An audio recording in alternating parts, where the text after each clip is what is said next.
The last song of the last show that Rodgers and Hammerstein ever wrote together was a last-minute addition.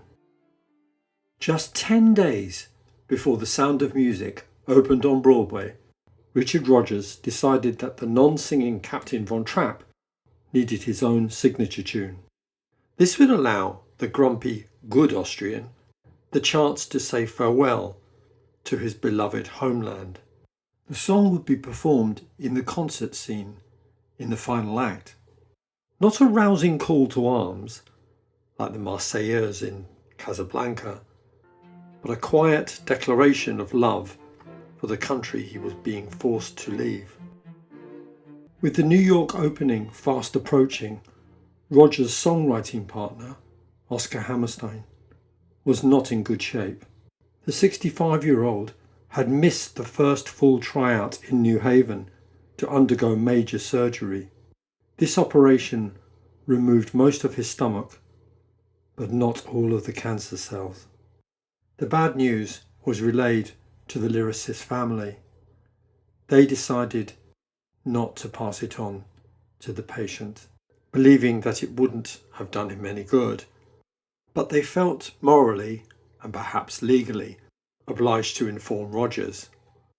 And so it was on with the show, and a fragile but temporarily improved Oscar took the train to Boston. There, in a room with a piano at the Ritz-Carlton, Austria's most famous faux folk song was created. Unusually, the music came first. Richard Rodgers had already written the melody and set it in 3/4 time, with a gentle lilt faintly echoing a Viennese waltz.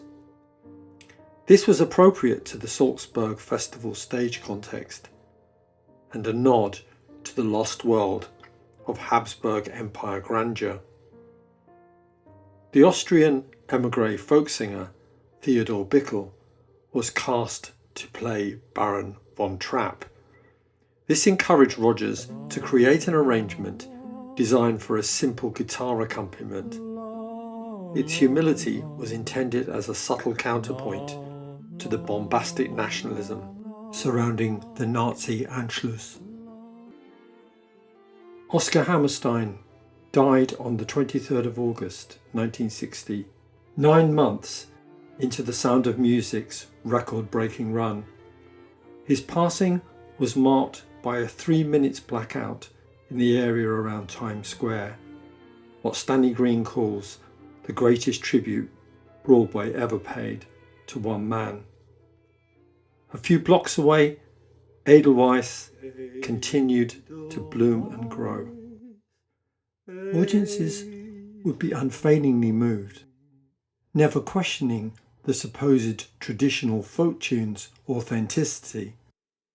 In his autobiography, Bickel remembers one fellow Austrian telling him, "Of course I have known it for a long time, but only in German. Bless my homeland forever."